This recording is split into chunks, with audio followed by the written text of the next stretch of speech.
الله الرحمن الرحيم.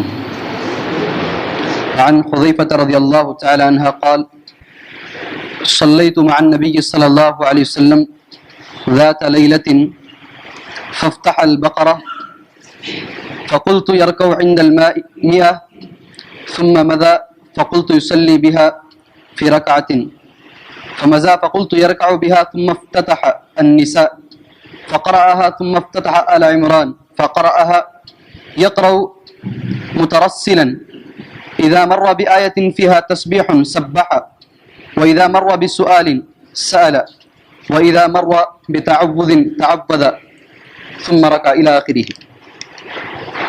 حضرت حذیفہ رضی اللہ تعالیٰ عنہ بیان کرتے ہیں کہ میں نے ایک رات رسول اللہ صلی اللہ علیہ وسلم کے ساتھ نماز پڑھی.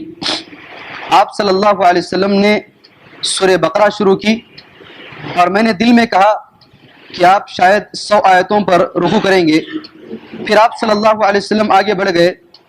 پھر میں نے خیال کیا کہ شاید آپ ایک دوگانہ میں پوری سورت پڑھیں گے.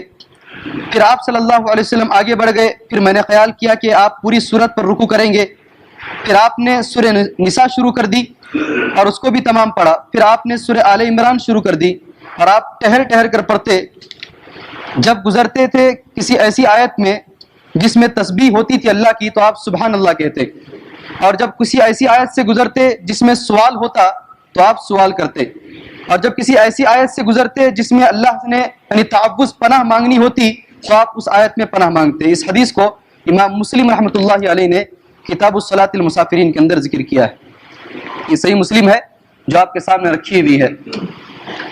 حاضرین, نبی کریم صلی اللہ علیہ وسلم نے خشوع کیسے پیدا کرنا ہے نمازوں میں ہم کو سکھایا. میں نے 3 باتیں کل آپ کے سامنے بتائی تھی. نماز کو اطمینان سے پڑھیں, نماز میں موت کو یاد کریں. تیسری چیز, قرآن مجید کو ٹہر ٹہر کر اطمینان اور سکون کے ساتھ پڑھیں تو نماز میں خشوع پیدا ہوگا. ایک بات میں نے آپ سے کہی تھی. اس سے پہلے ایک حدیث میں آپ کے سامنے پڑھ دینا مناسب سمجھتا ہوں. ایک ایسی حدیث جو رونگٹے کھڑا کر دینے والی ہے, بڑی زبردست حدیث ہے. سب سے پہلے یہ حدیث سلسلۃ الاحادیث الصحیحہ شیخ ناصر الدین البانی کی کتاب ہے, اس میں حدیث نمبر 530 میں یہ حدیث ذکر کی گئی. حدیث یہ ہے: اول شیء یرفع من هذه الامه الخشوع. پہلی چیز جو اس امت سے اٹھا لی جائے گی, آسمان پر خشوع کو اٹھا لیا جائے گا. آسمان پر اللہ تبارک و تعالی خشوع کو اٹھا لے گا, نمازوں سے خشوع کو اٹھا لے گا. حتی لا تری فیہا خاشعا, یہاں تک کہ سرزمین پر ایک بھی خشوع اختیار کرنے والا نہیں ملے گا. اللہ تبارک و تعالی سلسلۃ الاحادیث الصحیحہ شیخ ناصر الدین البانی کی کتاب ہے, حدیث نمبر 530 ہے, جا کر کے دیکھیں اگر ملے تو. بالکل صحیح حدیث ہے. کیا کہتے ہیں؟ اول شیء, پہلی چیز جو زمین سے اٹھا لی جائے گی, پہلی چیز خشوع کو اللہ تبارک و تعالی ہماری نمازوں سے اٹھا لے گا. اللہ کے نبی صلی اللہ علیہ وسلم نے فرمایا کہ حتی لا تری, یہاں تک کہ تم سرزمین پر ایک بھی نہیں پاؤ گے, ایک خشوع کرنے والا بھی تم سرزمین پر نہیں پاؤ گے. تو پھر ہماری نمازوں کی کیا حالت ہے سوچ لیجئے. اس کی ایک مثال جو ہے مدارج السالکین ایک کتاب ہے, اس میں سلف کے کچھ واقعات پیش کیے گئے ہیں, سلف صالحین, صحابہ کے, تابعین کے, تبع تابعین کے. ایک تابعی نے ایک مثال پیش کی نماز کی.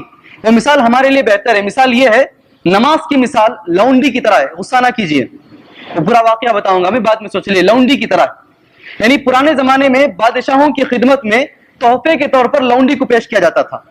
کسی لونڈی کو جو خوبصورت ہوتی تھی بادشاہوں کے دربار میں تحفے کے طور پر پیش کیا جاتا تھا. اس لیے مثال انہوں نے یہ دی, اگر وہ لونڈی لولی ہے, ایک ہاتھ نہیں ہے, یا اندھی ہے, یا فالج کا حملہ, لکوے کا حملہ ہو گیا ہے, یا پیر نہیں ہے, یا بدصورت ہے, اگر ایسی لونڈی کو ایک بادشاہ کے دربار میں تحفے کے طور پر پیش کیا جائے تو بادشاہ کیا کرے گا؟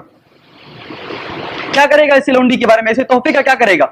دینے والے کو سب سے پہلے اس کے منہ پہ مارے گا. تو وہی مثال انہوں نے نماز کی پیش کی. اگر نماز, اندھی نماز, لولی نماز, خشوع سے خالی نماز اگر ہم اللہ کے دربار میں پیش کریں گے تو اللہ کیا کرے گا اس نماز کا؟ ہمارے منہ پر مارے گا اٹھا کر کے. وہ نماز کو اللہ تبارک و تعالیٰ قبول نہیں کرے گا. تو یہ چیز یاد رکھیں کہ ہمیں نمازوں کے اندر خشوع پیدا کرنے کی سخت ضرورت ہے, اور وہ بھی ایسے زمانے میں جب اللہ کے نبی صلی اللہ علیہ وسلم نے فرمایا کہ خشوع کو اٹھا لیا جاتا ہے آسمان پر, ایک بھی خشوع کرنے والا نہیں پاؤ گے. تو ہمیں کیسے نماز پڑھنا ہے آپ سوچ سکتے ہیں, کیسے ہمیں نماز پڑھنا ہے آپ سوچ سکتے ہیں. میں نے پہلی رکعت میں سورہ آل عمران کی چند آیتیں پڑھی. وہ آیتیں میں نے ایسے نہیں پڑھی, اس کا ایک بیک گراؤنڈ ہے, پس منظر ہے. وہ یہ ہے, حضرت عائشہ صدیقہ رضی اللہ تعالیٰ عنہ کہتے ہیں, ابن حبان حدیث کی کتاب کا نام ابن حبان ہے، اس میں حدیث موجود ہے. حضرت عائشہ رضی اللہ تعالیٰ عنہ کہتی ہیں ایک مرتبہ اللہ کے نبی صلی اللہ علیہ وسلم نے نماز پڑھا، نماز میں اتنا روئے اللہ کے نبی صلی اللہ علیہ وسلم. دیکھیے میں نے پہلی رکعت میں آیتیں پڑھی لیکن کوئی رویا نہیں ہوگا. اللہ کے نبی صلی اللہ علیہ وسلم اتنا روئے کہ آپ کی داڑھی بھیگ گئی، پھر آپ اتنا روئے کہ آپ کا یہ گریبان بھیگ گیا، پھر آپ اتنا روئے کہ آپ روتے روتے زمین بھیگ گئی. صحیح حدیث ہے، کوئی بنڈل نہیں ہے، فضائل اعمال کا کوئی واقعہ نہیں ہے، بالکل صحیح حدیث ہے. آپ اتنا روئے کہ زمین بھیگ گئی. حضرت بلال رضی اللہ تعالیٰ عنہ نے دیکھا کہ اللہ کے نبی صلی اللہ علیہ وسلم آپ کے سارے گناہ معاف ہیں، آپ کیوں اس طریقے سے عبادت کر رہے ہیں، اتنا رو کیوں رہے ہیں آپ؟ تو اللہ کے نبی صلی اللہ علیہ وسلم فرمایا افلا اکون عبدا شکورا، کیا جی میں شکر گزار بندہ نہ بنوں؟ آج کی رات میں مجھ پر کچھ ایسی آیتیں نازل ہوئی ہیں، اگر وہ آیتیں سننے کے بعد کوئی بندہ روئے نہیں اور ان آیتوں پر غور و فکر نہیں کرے تو اس بندے کے لیے بربادی ہے. وہ آیتیں کوئی دوسری نہیں، ان فی خلق السماوات والارض، جو پہلی رکعت میں نے پڑھی ہے. سوچنا تو دور کی بات ہے، یہ ہم سوچتے رہتے ہیں مولوی صاحب کب رکوع کریں گے، اتنا لمبا لمبا گھسیٹ کے پڑھتے ہیں، کب رکوع کریں گے، کب نماز ختم ہوگی، کب جلد سے جلد ہم مسجد کے باہر بھاگیں گے. ہماری ہے یہ حالت ہے. اللہ کے نبی صلی اللہ علیہ وسلم نے اتنا سخت کہا ہے جو آدمی ان آیتوں کو سننے کے بعد ان آیتوں پر غور و فکر نہ کرے. کتنی بہترین آیتیں ہیں. ربنا ما خلقت هذا باطلا، اللہ تبارک و تعالیٰ تو اس دنیا میں کوئی چیز بیکار نہیں پیدا کیا. ربنا ما خلقت هذا باطلا ربنا سبحانك فقنا عذاب النار، اللہ تبارک و تعالیٰ تیری ذات پاک ہے، فقنا عذاب النار، ہمیں جہنم کے عذاب سے بچا دے.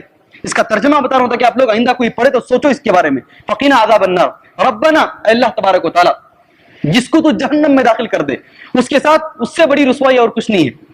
ربنا انک من تدخل النار فقد اخزیتہ وما للظالمین من انصار. اس کی بات کیا ہے؟ ربنا اننا سمعنا منادیا، اللہ تبارک و تعالیٰ ہم نے ایک پکارنے والے کو سنا. کون ہے پکارنے والے؟ اللہ کے نبی صلی اللہ علیہ وسلم. ربنا اننا سمعنا منادیا ینادی للایمان ان آمنوا بربکم فآمنا، ہم ایمان لے کر کے آئے. ربنا فاغفر لنا ذنوبنا، اللہ ہمارے گناہوں کو معاف کر دے. وکفر عنا سیئاتنا، ہماری جتنی خطائیں ہیں انہیں بخش دے. وکفر عنا سیئاتنا وتوفنا مع الابرار، اور ہمیں وفات دے نیک لوگوں کے ساتھ. یہ پوری آیتیں ہیں. ان آیتوں کو پڑھنے کے بعد اللہ کے نبی صلی اللہ علیہ وسلم اتنا روئے. ان آیتوں کے بارے میں نے ابھی کہا، ابن حبان سنن ابن حبان کی حدیث ہے. آپ اتنا روئے ہیں، ہمیں کتنا رونا چاہیے. یہ تمام چیزیں کریں گے تو نماز کے اندر خشوع پیدا ہوگا، نماز میں خضوع پیدا ہوگا. جو حدیث میں نے آپ کے سامنے پڑھی ہے صحیح مسلم شریف کی حدیث، اس میں یہ کہا گیا ہے اللہ کے نبی صلی اللہ علیہ وسلم جب قرآن مجید کی تلاوت کرتے نماز میں، کوئی ایسی آیت آتی جس میں سوال کرنا ہوتا تو اللہ سے سوال کرتے، فوراً اللہ سے مانگتے. مثال کے طور پر جنت کا تذکرہ ہے تو مانگتے اللہ مجھے جنت میں داخل کر، جہنم کا تذکرہ ہے تو اللہ مجھے جہنم سے نجات دے. اگر کوئی سوال کی بات ہے تو اللہ کے نبی صلی اللہ علیہ وسلم ایسا کرتے تھے. اگر ایسا کریں گے تو ہماری نمازوں کے اندر خشوع پیدا ہوگا، خضوع پیدا ہوگا. اور بہت ساری خشوع اور خضوع کی چیزیں باقی ہیں کہ کن کن چیزوں سے ہماری نمازوں میں خشوع پیدا ہوتا ہے. ایک چیز یہ ہے کہ نمازوں میں رونا چاہیے.